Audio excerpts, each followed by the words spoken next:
Ladies and gentlemen, our next speaker is Mike McGovern. At present, he is the international chair of the PolioPlus committee. And ladies and gentlemen, I want to tell you that this is one heck of a big deal. Mike sits in meetings at tables with prime ministers, presidents, the Bill and Melinda Gates Foundation, leaders at the World Health Organization, UNICEF, and the CDC. As well, he was a trustee of the Rotary Foundation in the year 2012 to 2016, and he was a Rotary International Vice President in the year 2007 and 2008.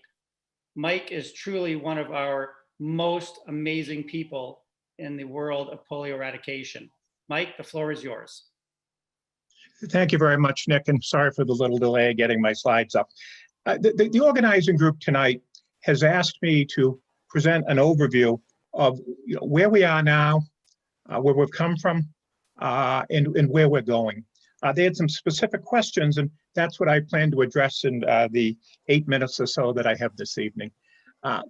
If you look at this slide, together, it's all about working together.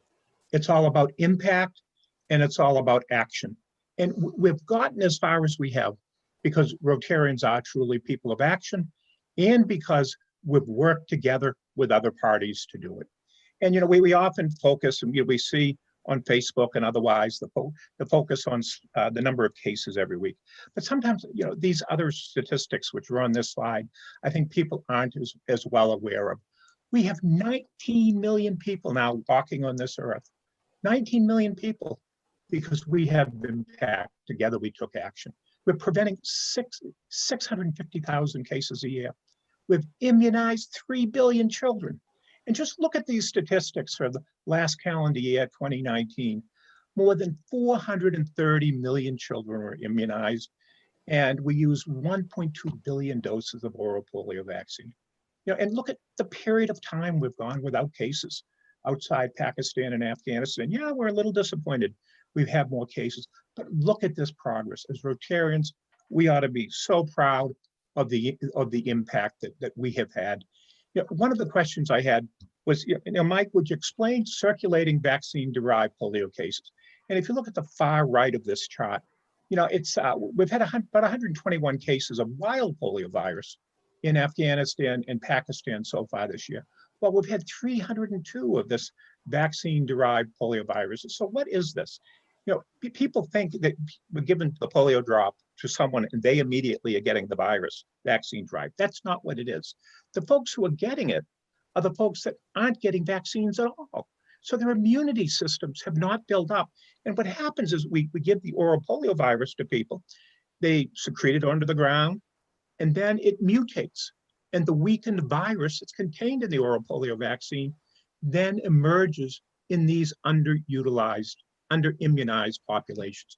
So it's an expensive undertaking for us because we're having to go in and do outbreak control in a lot of these countries where the 302 cases are. It is a setback. It was unexpected. But the people, well, what are you doing to deal with it? What's the partnership doing? It can be stopped with this new oral polio vaccine that's been developed over the last 10 years, paid for by the Gates Foundation, by the way. We expect an early use license very, very soon. We're also continuing to give the injectable polio vaccine, which does not contain a live virus. It's inactivated. That's being funded by Gavi. So you can see the importance here. We are addressing this. It is going to be addressed, but in the meantime, sadly, there's people getting cases, and as you can see, it's affecting kids the same way as the regular wild polio virus, sadly. We also are dealing with COVID.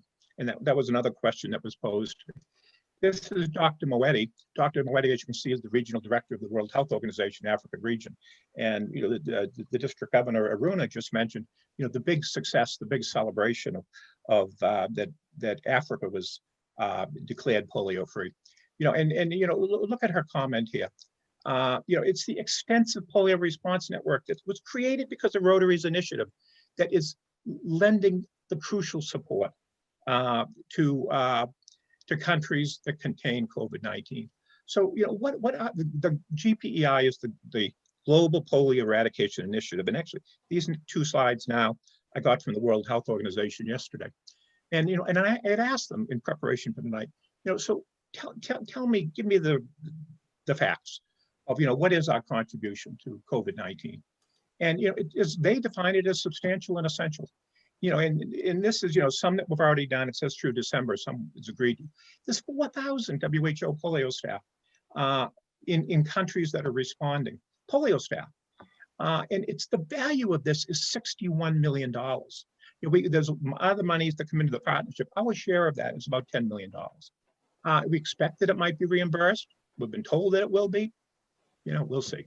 But they're using the polio network's experience for introducing vaccine. And when we hear about the COVID vaccine in our countries, we're hearing about all the issues of the problems is going to be with vaccine introduction. In the polio field, we have that experience. We have the experience with logistics.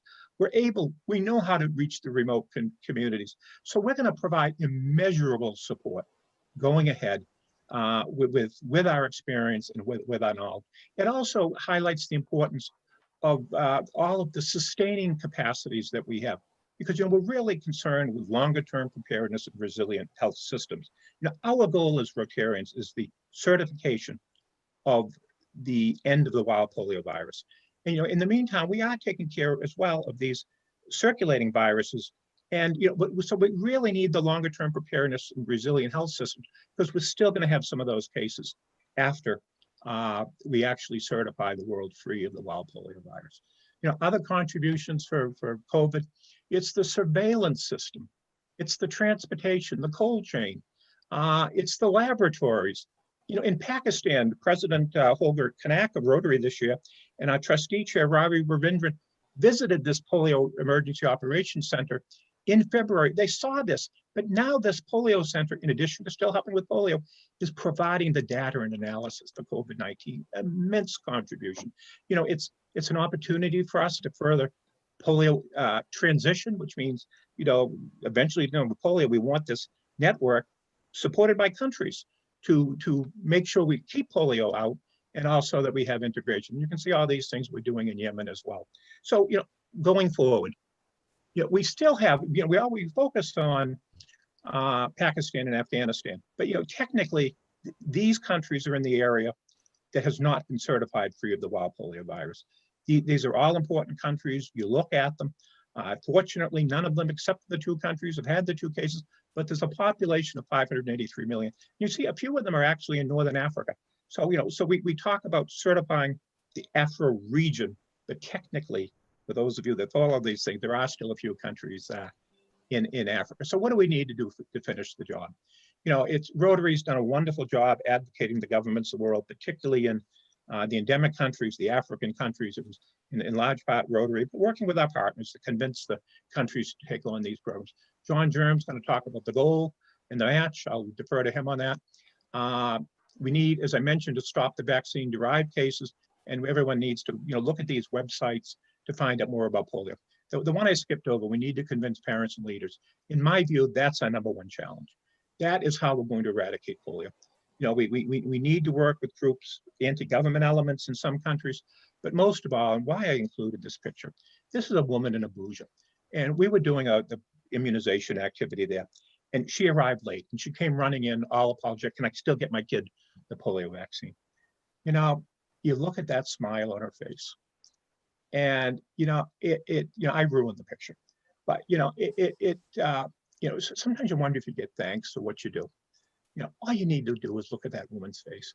And if we get every mother, every father in Afghanistan and Pakistan to think the same way this woman does of the importance of immunizations, we're going to get there very soon. So, we need to remain confident we're going to eradicate polio. We've had tremendous success. We have a few challenges right now, just like everyone else does in the world. But Rotarians are passionate, they're resilient, and they have the persistence and patience to get this done. So thrilled, Nick, to participate with you today. And I truly want to thank all the Rotarians and other friends of Rotary on tonight's call for their support. So thank you, Nick. Thank you very much, Mike. That was absolutely such fantastic data and passion. And we want to thank you again for all your efforts and your career really in the eradication of polio.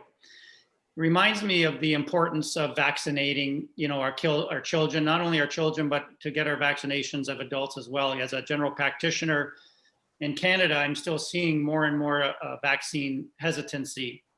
And I think it's happening in North America and in the globe. And if I may offer some personal thoughts on that, and you may encounter people globally or in your community who have questions about the safety of vaccines, whether it's polio or any of other vaccines that we have. In my experience, when you're dealing with people who have vaccine hesitancy, I think the best way to deal with them is with kindness as opposed to hostility, really to have an open conversation. And I think to ask them questions, why is it they have their views that they have, and then base your arguments on science and data, which there is plenty of it out there. And a lot of times these folks are given misinformation and false data from various social media sites. And so I think it behooves us to be kind to them and have an open dialogue and present data and science to present to them. And I think Mike has got his hand up and would like to comment. Yeah, just quickly, Nick, you're absolutely right. And our challenge truly is that they not see this as our program, that they see it as their program. And if we can have them totally embrace it as their program, we're there. Really good advice. Thank you very much.